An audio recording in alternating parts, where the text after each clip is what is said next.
Bako patas para sa Presidente Confederated Bakakay Tricycle Operators and Drivers Association na legal sindang nagkakayod, alagad malaya man na nakakaoperar ang mga kolorom na tricycle sa saindang banwaan. Sigun kay Alba Palibino, haloy ng pasakit sa mga pag-iriban niya sa pagkayod ang presensya kan mga kolorom na tricycle. Pigtutukdo kaya ninda ining rason sa pagluyak ang saindang pagdrodalhensya. Halo yung kung nasindang tinawrong kayang, na yan talagang bawal talaga yan. Ang problema, harap-harapan kaming ninda. Sa mga talagang may prangkisa, iyon yung paradame. Ang paradaman ninda sa atubangan. Kaya, garo, insultong personal na yan sa muya.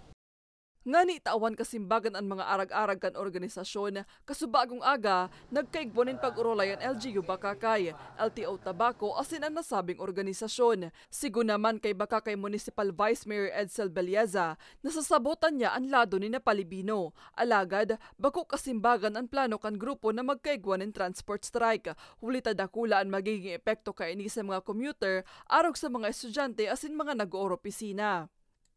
Napag-imutulos ako sa sekretary ko, nag-ibuhi doon niya ako kay Sorat, address LTO, personal kong dadarhon duman.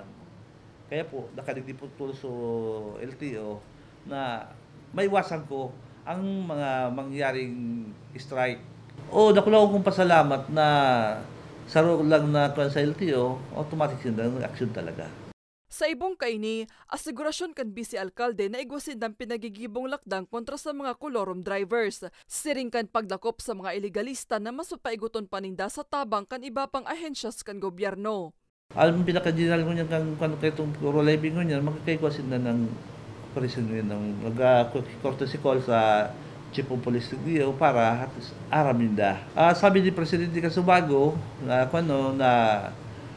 dahil tutuloy ang strike na pagdakailig si Daki, marinas resulta. Ang Bakakay PNP, suportado man ang LGU Bakakay. Pagsisyerto ni Police Major Ervin Belieza, mas magiging tutok pasinda sa pagdakop kan mga kolorom drivers.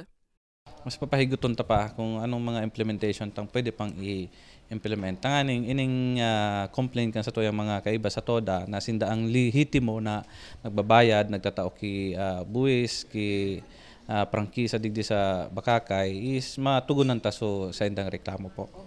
Nagsayuman naman na maghampang pa sa kamera ang LTO. Alagad, asigurasyon kan opisina na igwasin ng pigigibong solusyon sa problema kan organisasyon. Mientras tanto, in kaso na dai matawan kasimbagan ang pangapodan kan Federated Bakakay Tricycle Operators and Drivers Association, desidido ang grupo na sa Enero 16 sundo 17, masikad nanggad ang transport strike.